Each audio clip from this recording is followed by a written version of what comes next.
everyone, today's video is going to be for beginner card makers who want to start making handmade cards but are not sure what supplies to use. The supplies I mention are my own opinion, and every card maker will have their own list of favorite must-haves for beginner supplies. Cutting mat. First off, you should have some type of cutting mat to protect your work surface from getting dirty and damaged.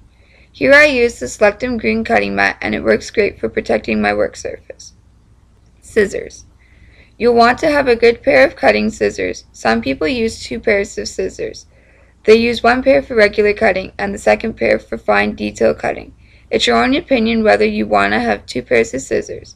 The scissors I currently use and am loving is EK Success. They're great for regular cutting and also great for fine detailed cutting because they can get into the hard to cut areas that are hard for regular scissors because they don't have a fine point at the end.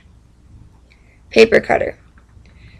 You'll want to have a paper cutter. A paper cutter is good for making sure you end up with straight lines. Depending on what size of paper you're going to use will depend on what paper cutter to buy. If you're going to be using 6x6 paper, you'll want a smaller cutter versus cutting 12x12 paper, you'll want a bigger cutter. I have both paper cutters since I'm using 6x6 and 12x12 paper.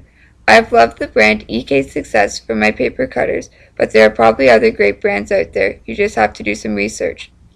Tape runner and glue. When adhering your paper and embellishments to the front, I suggest having both a tape runner and glue.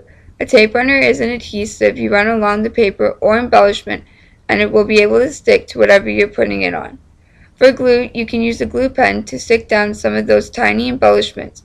I recommend using the Zig 2-Bay glue pen because it holds everything down well and won't come off.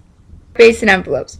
For your card, you will need a card base and envelope. You can either buy a card kit that comes with the card base and the envelope already to use, or you can buy your own card stock to make your own card base and envelope.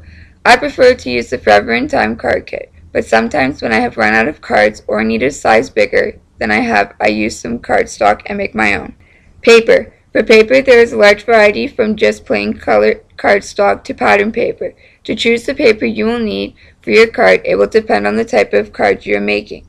Colored cardstock comes in the size 12x12, and you can use your paper cutter to trim it down to the size you need. While pattern paper comes in a variety of designs and themes, they will also come in 2 different sizes, 12x12 and 6x6. It all up to personal preference what you want to buy. Embellishments. When deciding what embellishments to use on your cards, it's totally up to you on what you choose. There's a wide variety out there to fit your needs, from stickers to stamping. Stickers are quick and easy to use, while stamping will make your card look great. If you decide to add some stamping to your card, you're going to need some ink, an acrylic block to hold your stamps, and baby wipes for cleaning the stamps off.